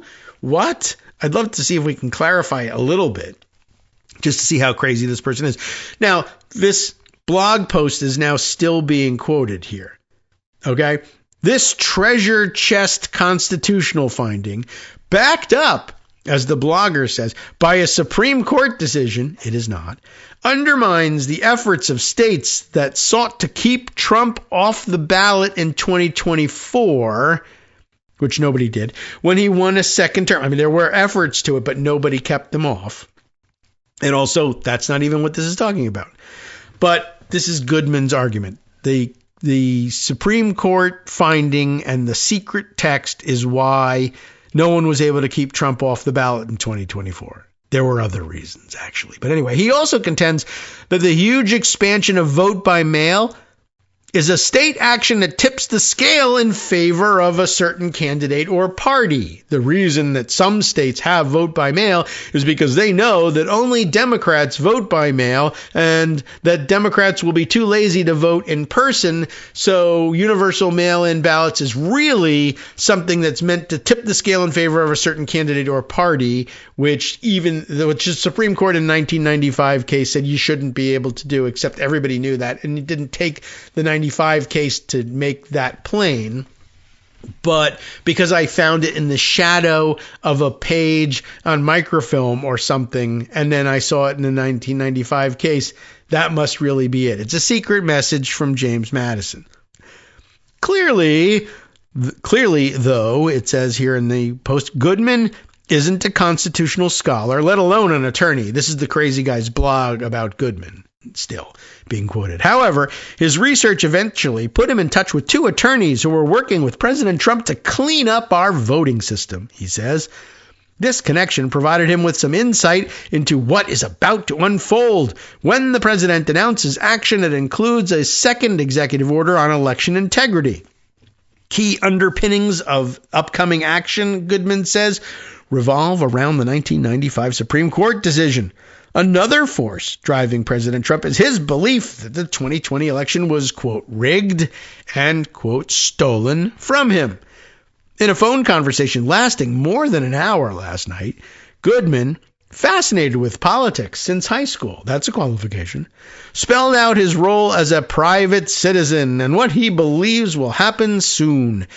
He agreed to speak with me as long as I withheld details of that conversation until after the White House decisions became finalized and public. Whoops. Oh, well, maybe the details aren't in here, but I'm giving you a general outline of the idiocy. Well, that's the end of the quote from the wacko, obscure post from Stephen Paul Schneider's Substack that Rick Hasen was asked to review. And now I guess Rick has something to say. As I wrote to the person who asked me about this, the idea that there is hidden language in the Constitution that vests electoral power in the federal government in contradiction to the actual vesting in the states subject to congressional override in certain elections, in federal elections, is laughable. This is what the president was referring to as, quote, irrefutable proof to support an executive order on elections. And if that's the case, he's more gullible and ignorant than I thought. As to U.S. term limits versus, I'll say Thornton, because that's what I think it is.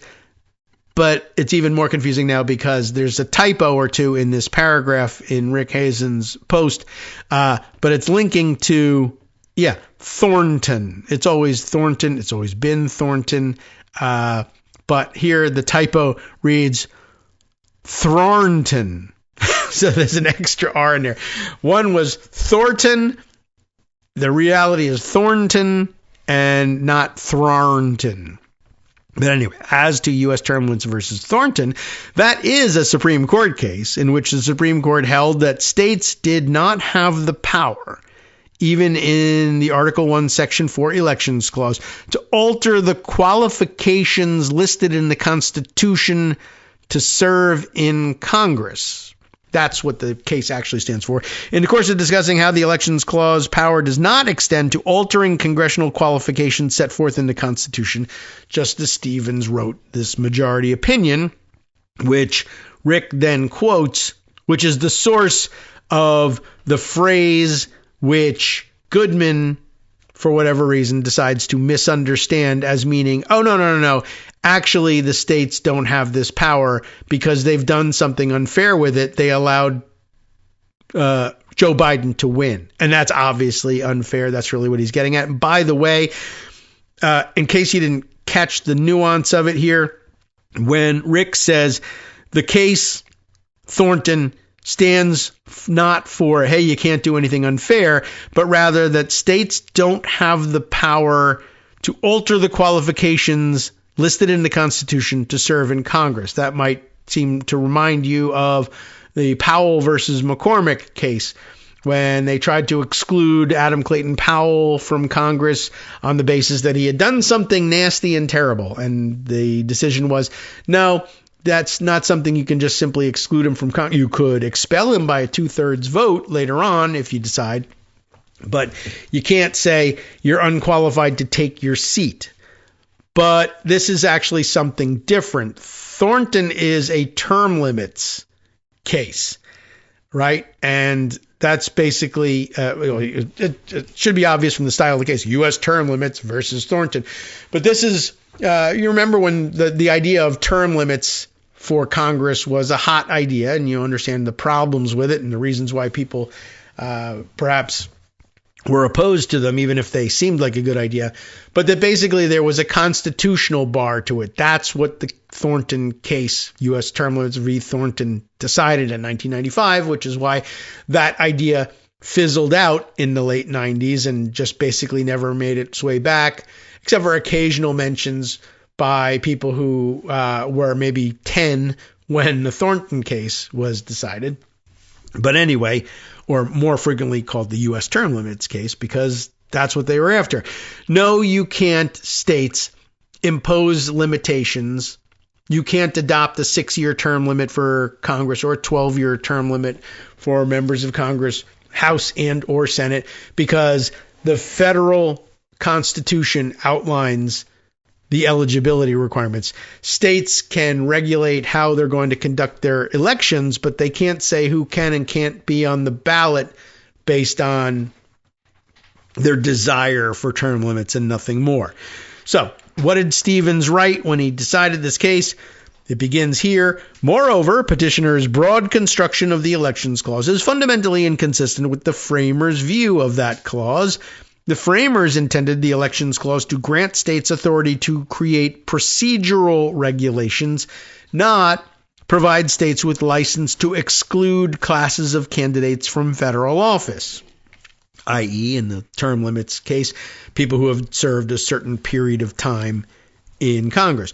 During the convention debates, the Constitutional Convention debates, for example, Madison illustrated the procedural focus of the Elections Clause by noting that it covered whether the election should vote by ballot or viva voce, voice vote in the state legislature, for instance, should assemble at this place or that place, or should be divided into districts, or all meet at one place, or should all vote for all the representatives, or in a district to vote for a number allotted to the district. Like, how will you apportion those seats that you're allowed in the House, and will they be elected at large? Will it be all elected at a convention? Will they be selected by random roll of the dice? It's all up to you, whether you're electing electoral college voters or representatives for in Congress. Okay, so similarly, during the ratification debates, proponents of the Constitution noted the power over the manner only enables them to determine how these electors shall elect, whether by ballot or by vote or by any other way. By the way, the Republicans argued which seems to be kind of the opposite way when they were trying to undo the results of the 2020 election by saying, oh, the state legislature has to adopt these changes if they want to change the manner of the elections. And by the way, you're not allowed to change the manner of the elections because reasons, like i.e. we lost in your state. But that's a different case. Hamilton, he goes on to say, made a similar point in the Federalist number 60, in which he defended the Constitution's grant to Congress of the power to override state regulations. Hamilton expressly distinguished the broad power to set qualifications for the limited authority under the Elections Clause, noting that, quote, there is no method of securing to the rich the preference apprehended, but by prescribing qualifications of property, either for those who may elect or be elected, but this forms no part of the power to be conferred upon the national government. Its authority would be expressly restricted to the regulation of the times, the places, and the manner of elections.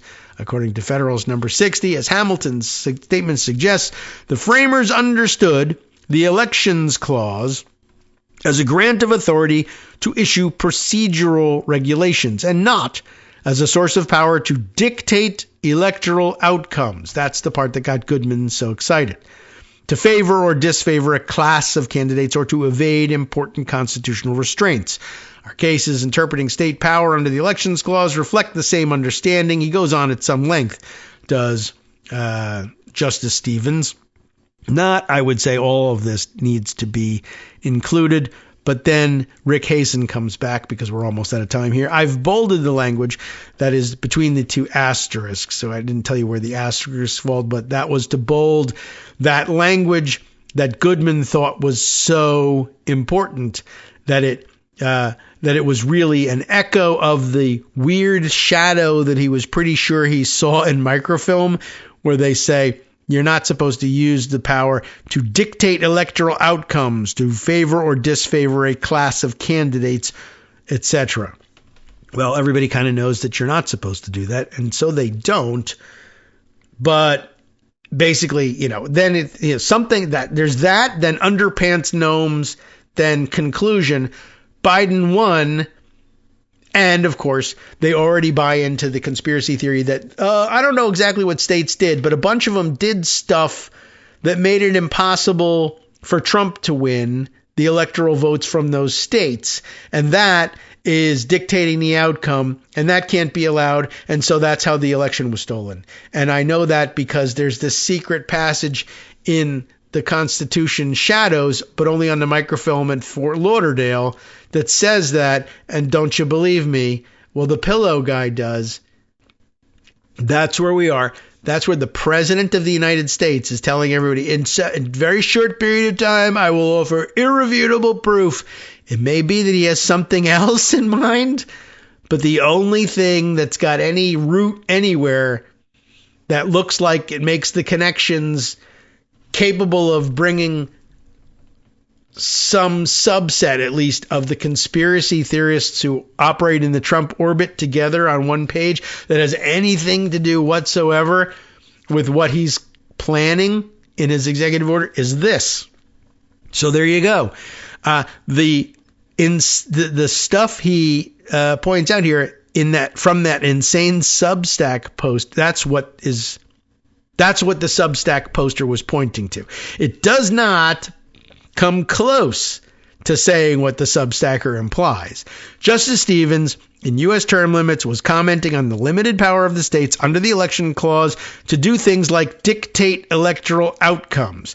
That's surely right, but nothing in the case or in the Constitution or in the super secret part of the Constitution, visible only on microfilm in a Florida library, says that the president, acting unilaterally, has the power to make or alter state regulations on the conduct of elections.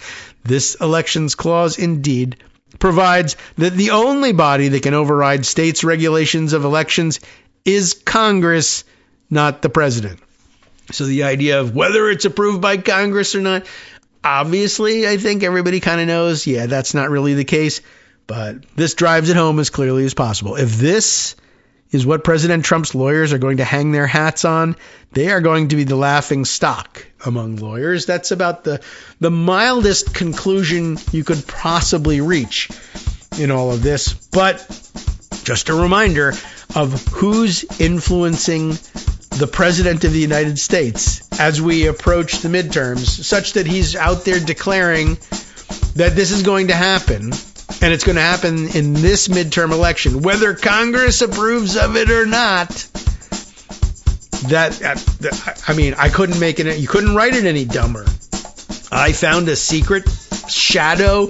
It looks kind of like maybe there's words on this copy of the Constitution, but no other copy of the Constitution, or something somewhere. I don't know. But what an interesting interpretation. Well, it's time for us to revive our interpretation of impeachment prohibiting presidents from issuing any pardons. And indeed, we might as well just say it's a retroactive thing. I mean, if a president is impeached, all of that president's pardons and commutations become invalid, past, present, and future. Why not? And show me in the Constitution where it says it's not true, because I'll go to the library and I'll find the part that says it is. And then Mike Lindell has to listen to me. They have no choice at that point. All right, time to hand things over to Justice Putnam for the West Coast Cookbook and Speakeasy, and I'm pretty sure he's reading newspapers and actual news sources, not finding ghost copies of the Constitution in any library, Florida or otherwise. From you have been listening to Kagro in the Morning with David Waldman. But look, who knows what they're up to in the libraries of Florida. Here it begins by saying Trump and Judge Aileen Cannon, who is in Florida, were caught and called out in the 11th Circuit Court of Appeals for a scheme to delete incriminating files. And they may even be deleting incriminating versions of the Constitution, too. We'll see you tomorrow.